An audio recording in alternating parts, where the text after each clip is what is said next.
Vamos abrir com a palavra do nosso Deus no livro de Isaías, capítulo 25. Livro do profeta Isaías, capítulo 25. Irmãos, nós estamos iniciando a nossa escola dominical, e na escola dominical, como já diz escola, né? Se vocês tiverem alguma dúvida, tiverem alguma pergunta, a gente pode fazer, tá bom? Esse é o momento de tirar dúvidas. Capítulo 25. Aí eu gostaria que vocês deixassem aberto neste capítulo. Vai ser a base do nosso estudo. Isso aqui, como é estudo bíblico na escola dominical, nós vamos estar passeando também pela Bíblia, né? Alguns textos também que nós estamos aprendendo. Isaías capítulo 25 diz assim: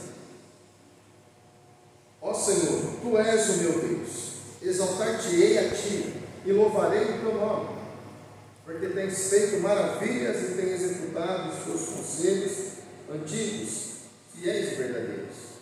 Porque da cidade fizeste um montão de pedras, e da cidade forte uma ruína.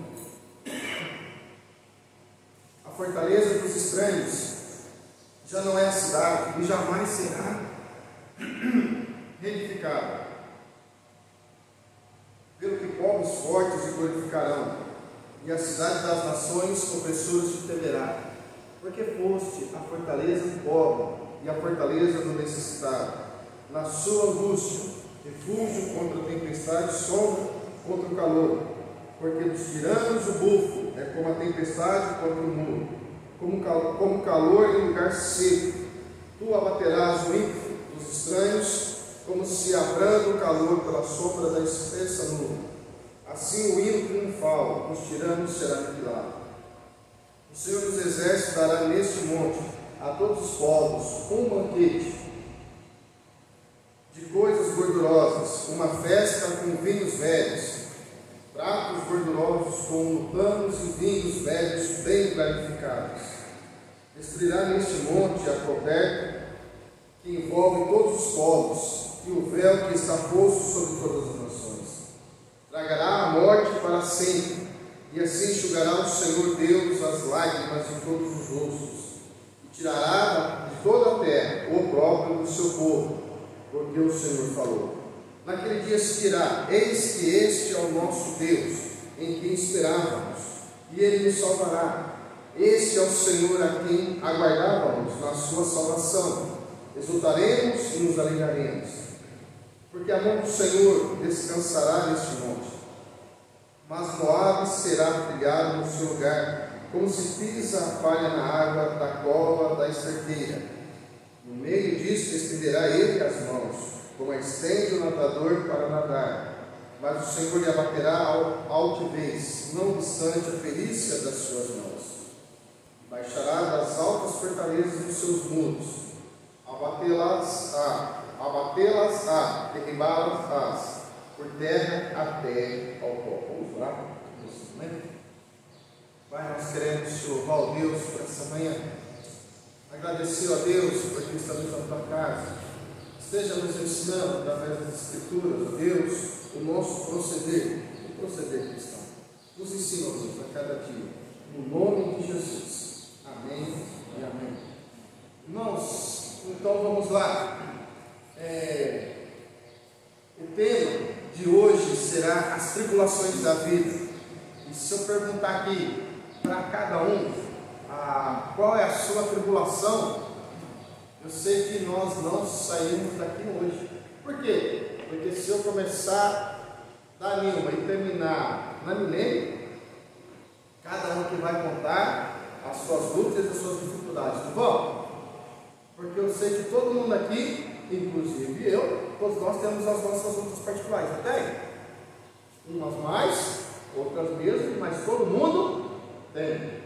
E este livro de Isaías, o povo estava passando por momentos difíceis. Eles tinham sido como escravos, né?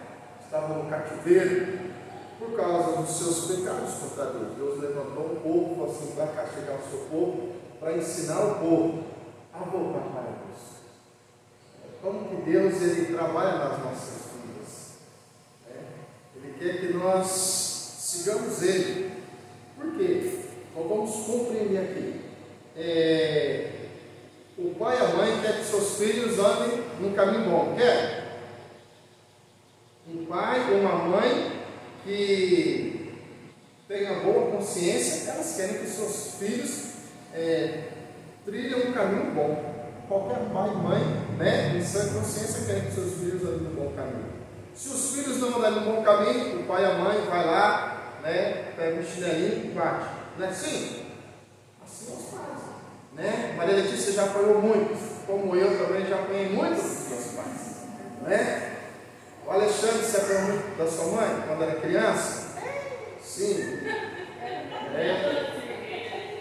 Viu? Você apanhou muito quando era criança?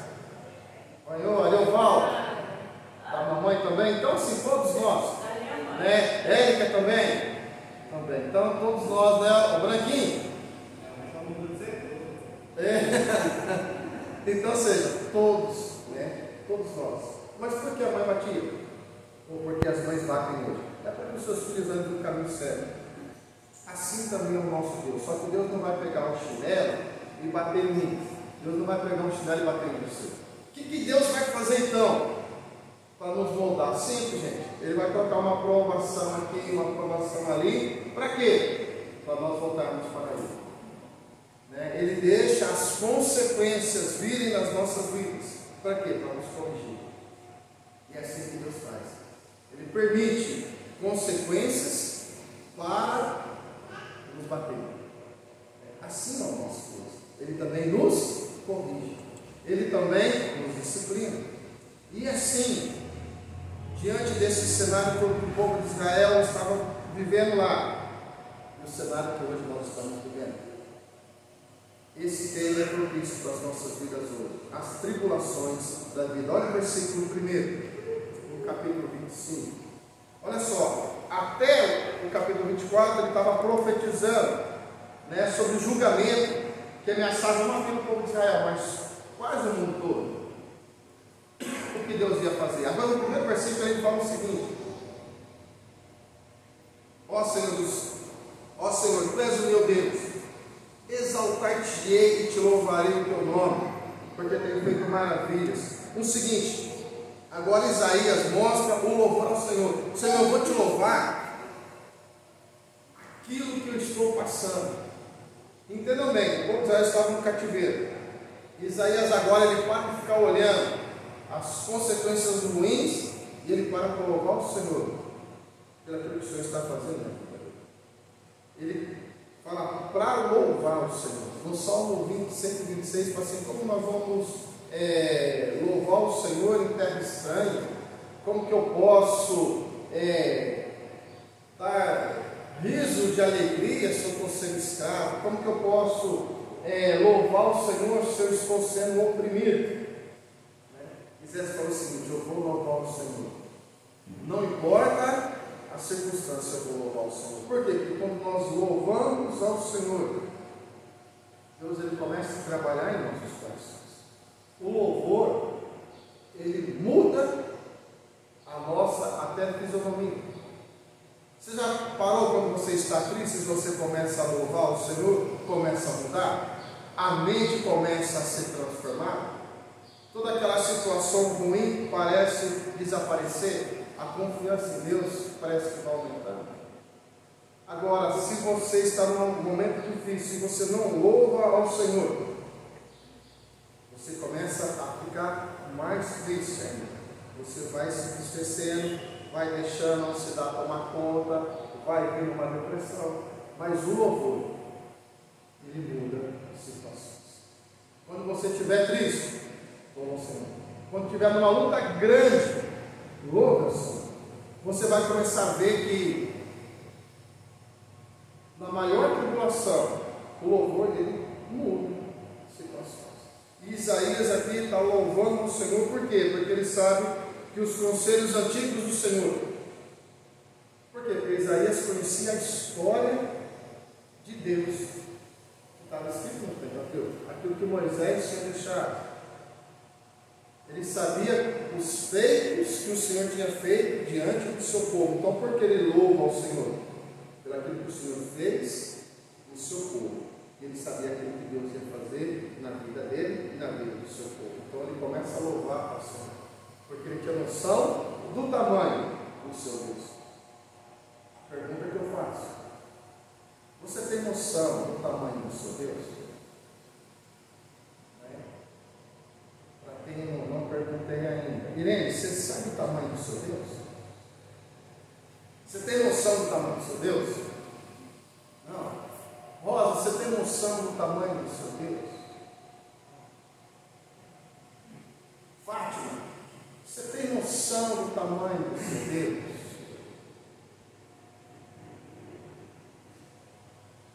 Por que eu estou falando? Tatiana, você tem noção? Você estava querendo, levantando a mão, você está querendo falar? Você tem noção do seu Deus?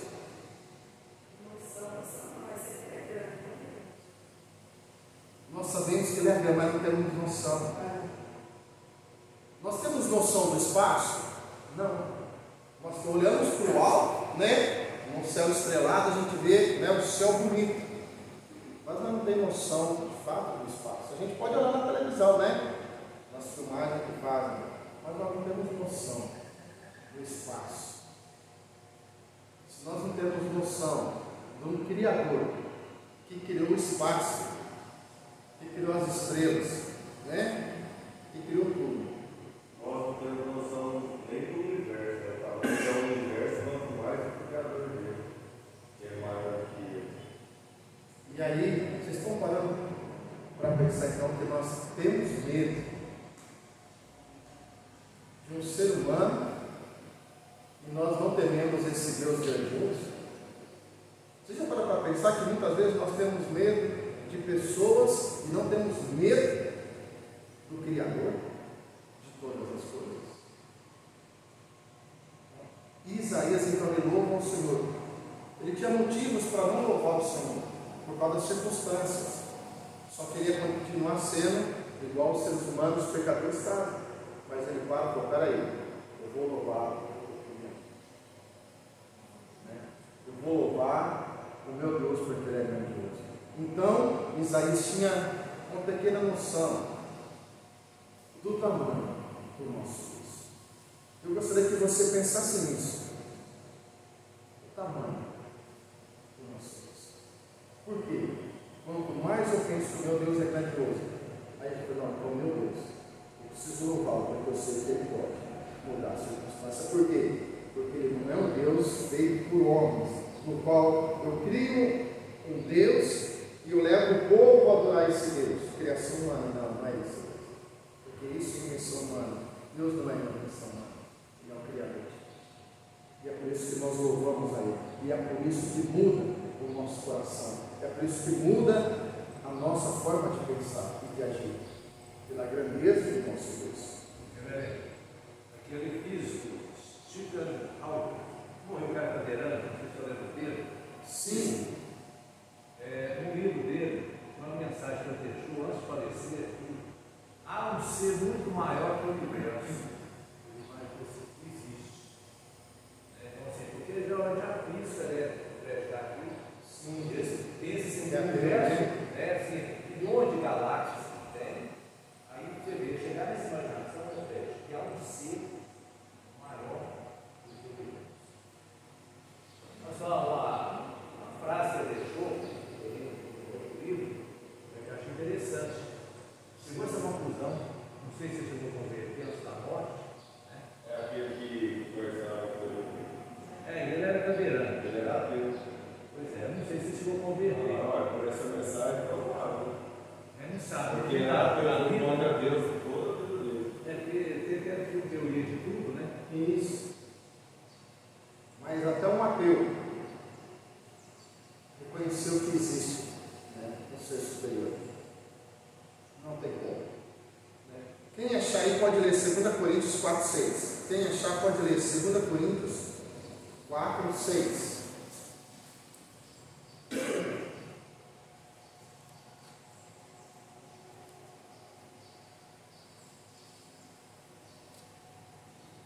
Que Deus ordenou que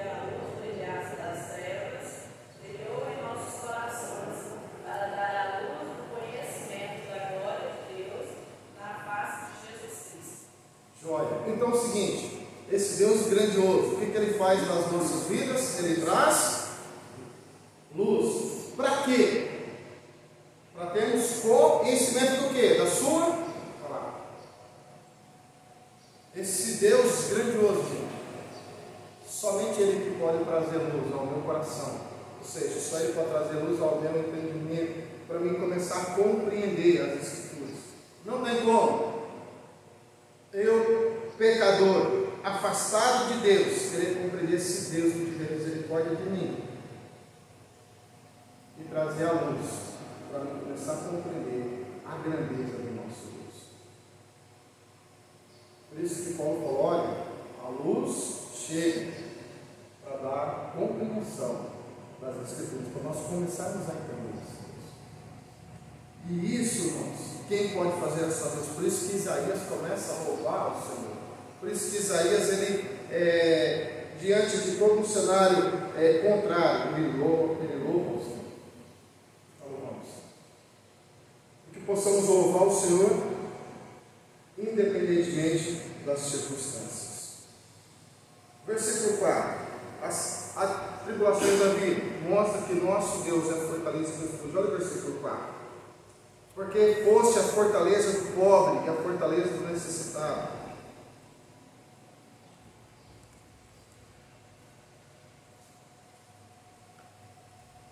Quem que já passou por, quem que já perdeu a casa por causa de um temporal, por causa de uma chuva? Quem que já perdeu uma casa por causa de chuva? Alguém já? A Milena já perdeu casa já por causa da chuva. Nós temos uma aqui que perdeu. Tem mais alguém? A gente vê nas televisões, não é isso? Né? Quando eu era criança, sim. Quando você era criança, você perdeu também por causa da chuva? Tinha muito vento e a casa era fechada. Aí o vento vinha carregava a casa, mas ficava debaixo da chuva. E ficar debaixo da chuva. Gente, quem nunca passou por isso, não tem noção do sofrimento. Quem nunca passou por isso, a gente vê, né, na televisão lá, né, as pessoas chorando porque veio uma tempestade e levou tudo. E nós temos duas pessoas aqui que já passou por isso. É horrível. Porque tudo aquilo que você conquistou, né, pegar aqui, o Alexandre levanta às 5 horas da manhã, vai tirar o leite, né, tá falando com o branquinho, né, como é difícil, né? Aí o Alexandre vai tirar leite, fica até 8 horas da manhã tirando leite, né? Vai para casa, 4 horas da manhã volta, 4 horas da tarde volta para tirar mais leite, e essa vida é difícil. Aí vem uma tempestade, ele luta para comprar, né, uma lona para cobrir a sua casa, ele luta para comprar um bule para fazer um cafezinho, e aí vem uma chuva e leva tudo. Como que é a situação dessa pessoa? Todo o seu sonho foi para água abaixo, não é isso? E aí, o que fazer diante desse cenário? É chorar e ficar sentado chorando? Não, o que tem que fazer? Levantar e lutar de novo, não é isso? Não é assim? Agora, já pensou? Ele está lá debaixo da lona e vem aquela tempestade e a lona permanece intacta. E ele olha e ele fala assim: gente, está caindo um temporal assim, aquele morro está descendo e minha lona está intacta. Quem pode fazer isso? Deus. Só que Deus ele faz isso na nossa vida, que a tempestade toda pode levar a casa, pode levar a lona, mas o coração permanece intacto na presença de Deus. É isso que Deus faz. Ele é minha fortaleza, Ele me sustenta, não porque o temporal veio e levou toda a casa, não porque a tempestade matou a esposa, o esposo ou o filho. A tempestade não é porque ela levou todo o dinheiro. A tempestade não é porque agora você descobriu que você está com câncer em fase terminal. Na realidade, Deus é a nossa fortaleza porque o nosso interior não se abala diante das dificuldades, diante das adversidades, o nosso coração permanece firme, porque Deus é a nossa fortaleza. Vocês estão compreendendo quando fala assim, Deus é a minha fortaleza? Ele é socorro bem presente na angústia. Quando Isaías está falando, olha, Deus é a fortaleza do pobre. Deus, Ele socorre na angústia, não porque Ele vai livrar da tempestade vir na sua vida, mas é por causa do seu coração permanecer firme diante das adversidades. Por isso que nas tribulações da vida, Deus, Ele socorre as nossas vidas. Ele preserva o nosso coração, Ele preserva a nossa alma, de não entrarmos numa depressão, porque a avalanche veio nas nossas vidas. Gente, a avalanche vem na minha e na sua vida. Não é porque você tem Deus, que você conhece Cristo, que você está livre dessas batalhas. Elas vêm nas nossas vidas. Mas quando confiamos no Deus poderoso, Ele mostra que Ele é sim a nossa fortaleza e nosso refúgio. Nós temos em quem socorrer. Ele é o nosso refúgio. Agora, se a pessoa não tem Deus, o que ela vai fazer quando vem a tempestade e leva toda a casa? Imagine o desespero, a depressão. Eu fico imaginando assim que na década do Rodrigo, né, Rodrigo? Na década de 30, década de 20, não tinha esse nome de depressão. Tinha, Fred? Na década de 10? Não sei. Estudando. Estudando, nunca viu. Não tinha a palavra depressão. Nem o termo existia. Nem o termo existia. Mas, estudando, né? Vendo. Sim, o ser humano já tinha esses sintomas. Mas, não tinha o termo, mas tinha os sintomas. Na humanidade já tinha esses sintomas. Agora imagina você ter uma vida Imagina que naquele tempo, colocava-se a pessoa, imaginava que a pessoa estava débil mental. Naquele tempo até o quê? débil mental. Débil mental. Agora, já pensou? Mas por quê? A pessoa estava entrando em depressão, a pessoa estava depressiva, chamava de débil mental. Ou está ficando louco. Gente, a pessoa está numa depressão profunda, esclerosada. Imagina os termos que eram colocados, mas não sabiam que a pessoa estava numa profunda crise existencial. A pessoa estava passando por uma luta terrível. E ela gritava, mas ninguém conseguia socorrer. Por quê? Porque ela não encontrava refúgio e fortaleza no Senhor. E é assim hoje também. Pode acontecer na minha e na sua vida. Se nós não encontrarmos refúgio no Senhor, as pessoas vão falar assim: a dona Silene está louca. Mas não vão compreender que diante de toda a batalha, ela está numa profunda depressão. Por causa.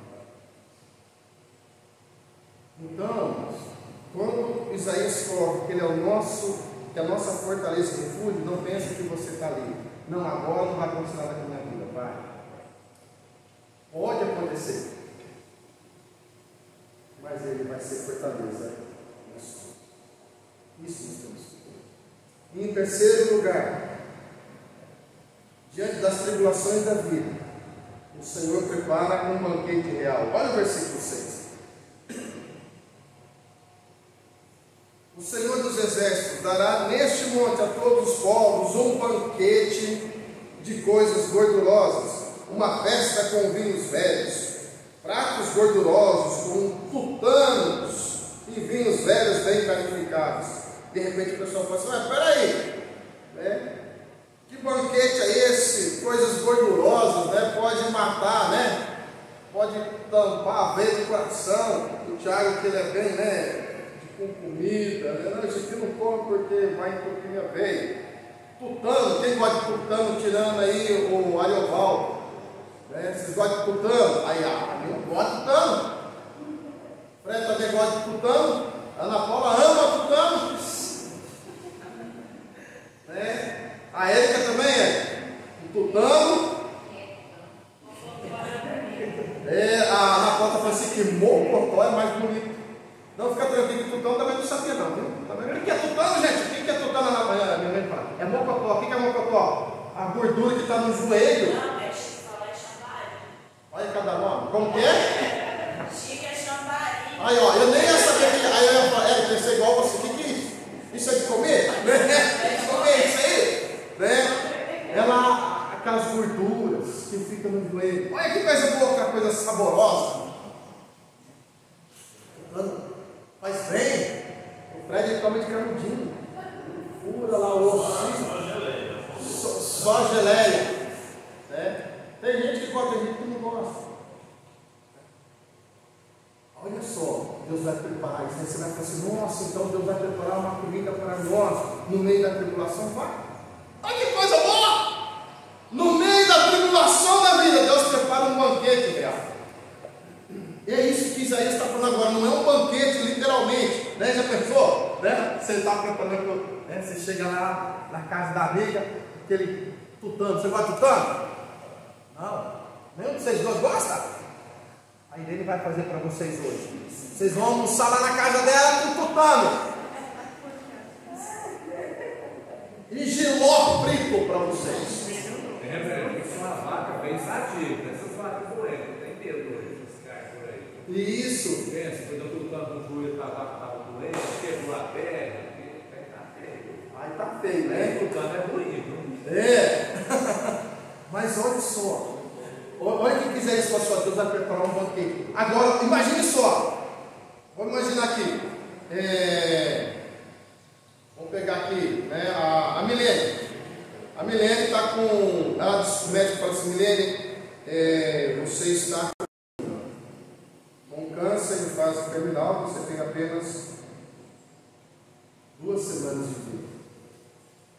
E aí o pastor fala assim: Milene, amanhã Deus vai preparar um banquete na sua vida. Né? Aí ela já pensa aqui: Deus vai curar. Não é assim? Deus vai curar. Olha, Deus vai preparar esse banquete, um tutano que vai curar. De repente Deus fala assim: não, eu vou preparar um banquete, porque diante de todas essas lutas, né, você vai ficar firme. Estou preparando isso para você conseguir vencer essa.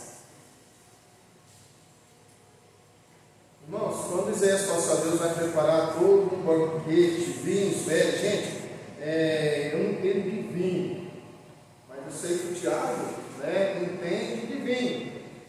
E vinho velho é melhor que o vinho novo, Tiago? Dizem que é, né? Isso. Eu também não entendo nada de vinho, mas dizem que quanto mais o vinho for velho, mais saboroso. Diz a voz da experiência, né? Ainda mais tiver podre. Isso, quanto mais velho for, dizem que é mais saboroso. Mais caro, né? Um vinho de 1.700 e pouco, né? Dizem que é saboroso. Dizem, não sei. Mas olha só, você pegando essas coisas boas, né? O banquete real, dizendo o seguinte, gente, olha, fique tranquilo, que em meio a tantas batalhas, como disse o Salmo 23, né? O Senhor vai preparar uma coisa. Davi já falou isso também no Salmo 23. Isaías também está falando aqui. Capítulo 25, o Senhor vai preparar um banquete real. Não para, quando nós vamos saborear, simplesmente por saborear. Qual é o significado disso? Que diante de todo o sofrimento que você estiver passando, Ele vai cuidar de você. Porque quem passa fome, sabe. Quem que já passou fome? Levanta a mão. Quem que já passou fome? Passar fome, gente, você pode chegar em casa e não ter o que comer. Você abrir o armário e não ter o que comer. Quem que já passou? Amém. Né? Amém. Porque aqui ninguém passou, mas quantos que de repente está ouvindo pelo YouTube? Assim, nossa, eu nunca tive o que comer. Eu abri a geladeira, não tinha nada. Fui no armário, não tinha nada. E os filhos lá com fome, chorando fome. Ninguém. E amém. Que Deus livra a gente de passar por isso. Mas a dor é horrível do pai e da mãe. Não ter o que dar de comer para uma criança. E para você também, né? Para se alimentar. Então nós não sabemos a dor que é. olha só, que em meio a essa dor, Deus fala assim: eu vou preparar um banquete. Já pensou? Aquele sofrimento, você com fome, você precisa se alimentar. Deus, ele fala assim: eu vou preparar. Você está nessa luta terrível, eu vou preparar um momento para você se alegrar, para você não sentir fome diante da batalha. Eu vou dar uma alegria. Por quê? Porque Jesus, ele é o pão da vida. Quem come dele não terá mais sede, não terá mais fome. Quem bebe dele não terá mais sede. Gente, olha só o que Deus está falando: vou preparar um banquete. Por quê? Porque em meio a essa luta que vocês estão passando, vocês não vão ficar desesperados. Diante de um cenário que estamos vivendo, em meio a muitas fake news por aí, há umas incertezas que as pessoas têm. Deus fala assim: fique tranquilo, eu vou preparar um banquete para você não ficar desesperado. Assim é o nosso Deus, em meio às tribulações da nossa vida, que faz com que nós não ficamos desesperados. Quem achar pode ler 1 Timóteo, capítulo 1, versículo 10.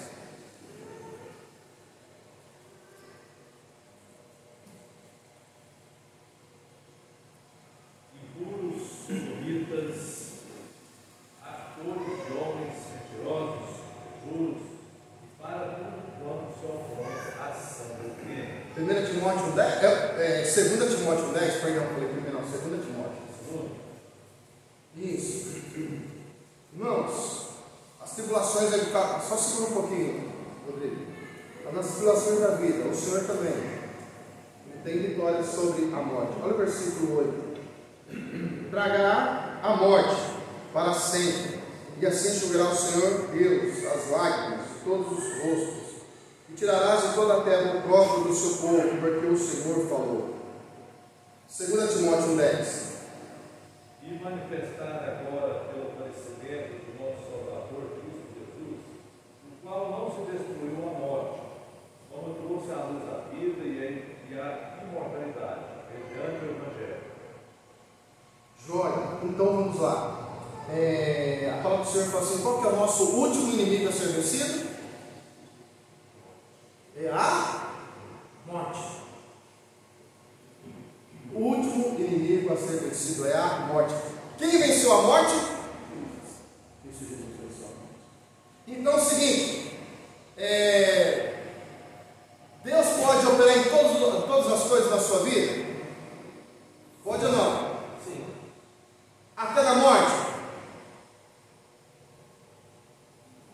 Sim. Se a Maria Letícia, ela vai, está andando, vem o Alexandre e pum, passou por cima da Maria Letícia, mas Letícia morreu. Não, calma Alexandre, calma, que o não vai fazer nada não, só não vai sair vivo, né? Aí o que acontece? Na hora do caixão, tá no velório,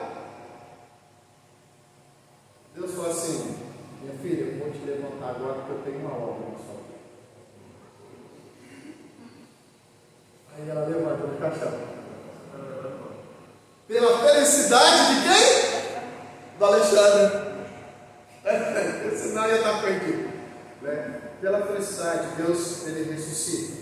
Porque o que pode e tem poder sobre a morte é somente Jesus. Ele venceu a morte. Onde está a morte? Cadê a sua vitória? Jesus tem poder sobre a morte. Nem o ser humano tem poder sobre a morte, somente Jesus. Ele tem poder sobre a morte. Por isso que em 2 Timóteo fala: opa, Cristo venceu a morte. Ele ressuscitou. Então não tem nada que impede o poder de Cristo Jesus. Nem a morte. A morte chegou. Se Deus quiser ressuscitar, ressuscita. E se Ele não quiser, também não ressuscita.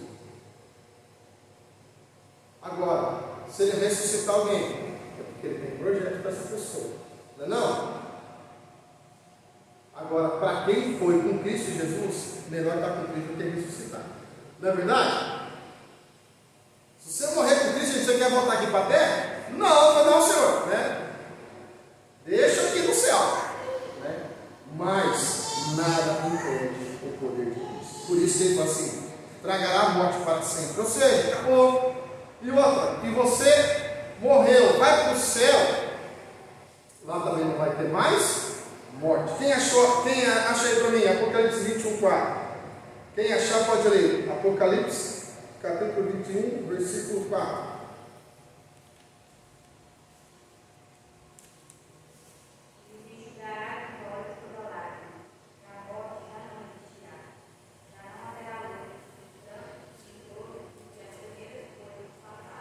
Joia! Então é o seguinte, né? A Tatiane morreu, foi para o céu, acabou, não vai morrer mais. Vai estar para lá, não vai ter choro, lá não vai ter sofrimento, vai estar lá no céu. Já não vai existir morte mais. Já pensou que coisa boa? A morte também já não vai existir mais lá no céu. Vai viver eternamente, sem dor e sem sofrimento. Mas enquanto aqui na terra, sim, haverá dor e sofrimento. Aqui na terra, sim, ainda nós vamos estar chorando. Mas lá no céu, aonde nós temos que estar ansiando, esperando esse dia chegar. Quem que está aqui esperando esse dia chegar? Levanta a mão! 3 pessoas!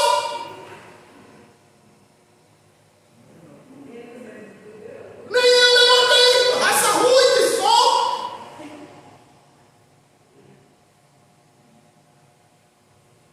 Vocês estão percebendo, irmãos? Paulo falou assim: olha, a nossa pátria está no céu. Vamos correr para lá.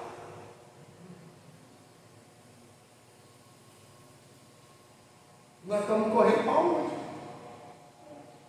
Vocês estão percebendo?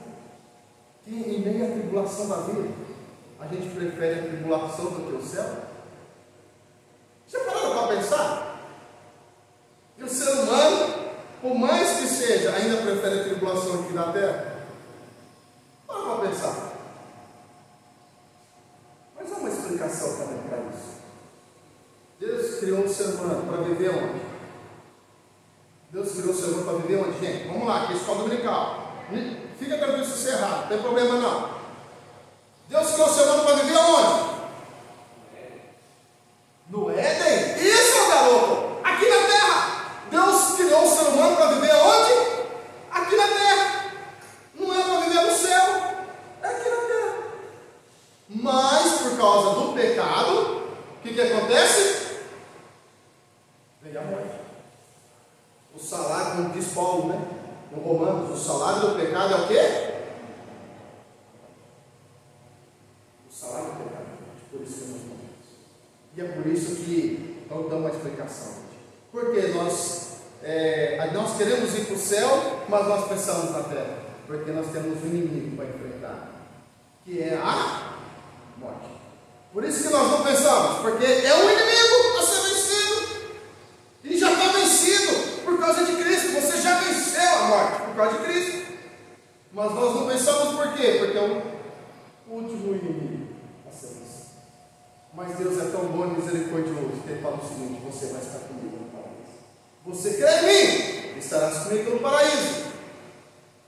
E lá no céu não haverá nem morte, nem pranto, nem sofrimento.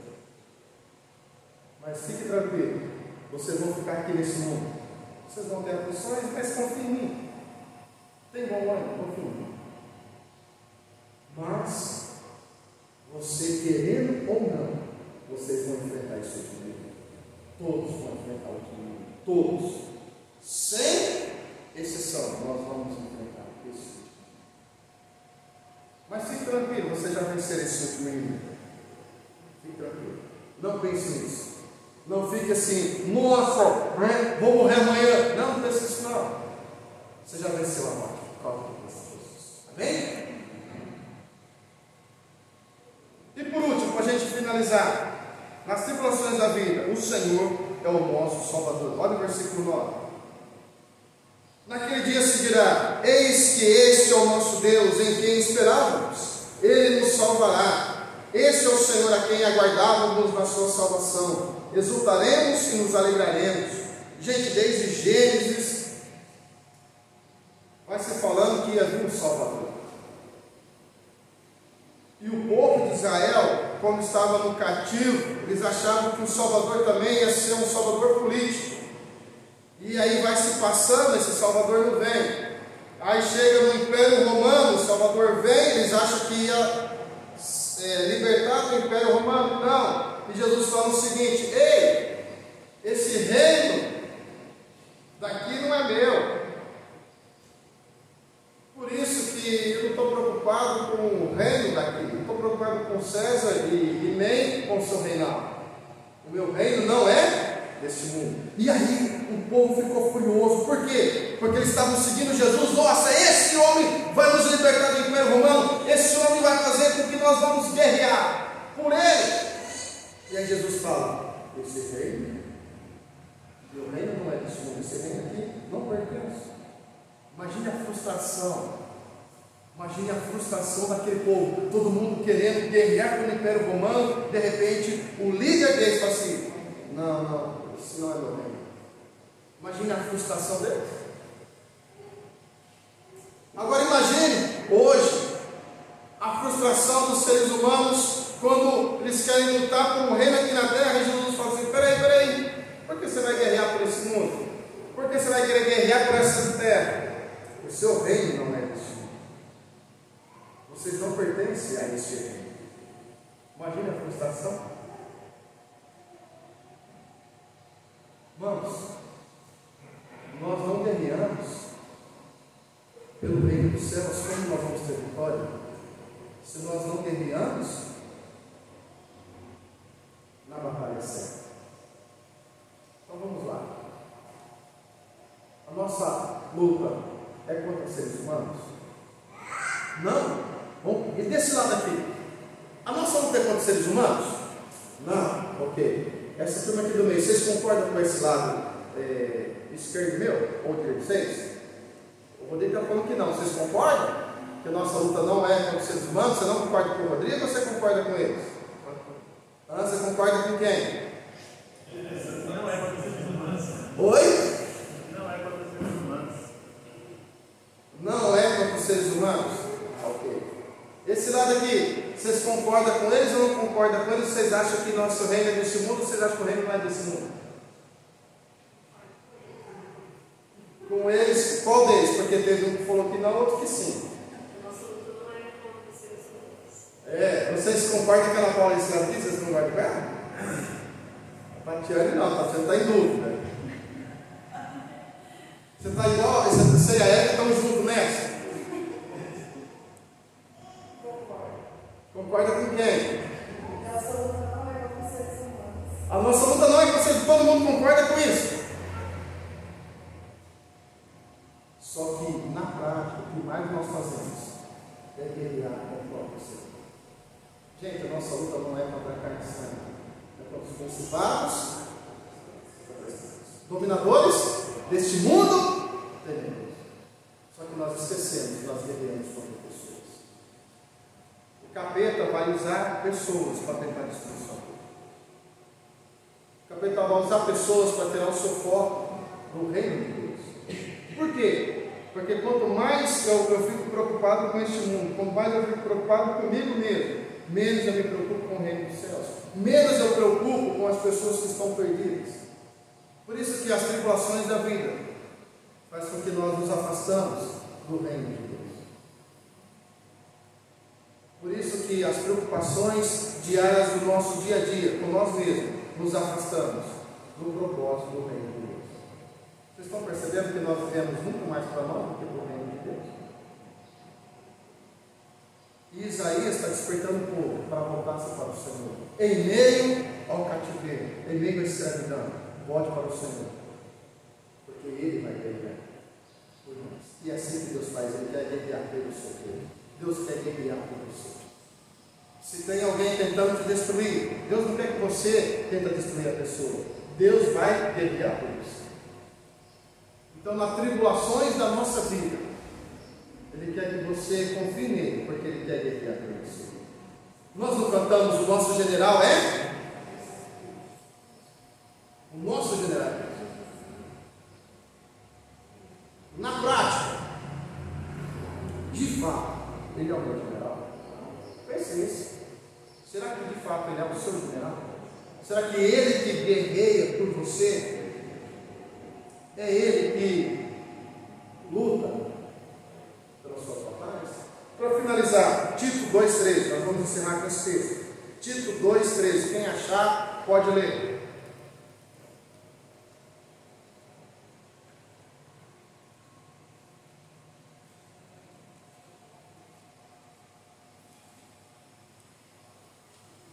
Tito 2,13, está no Novo Testamento.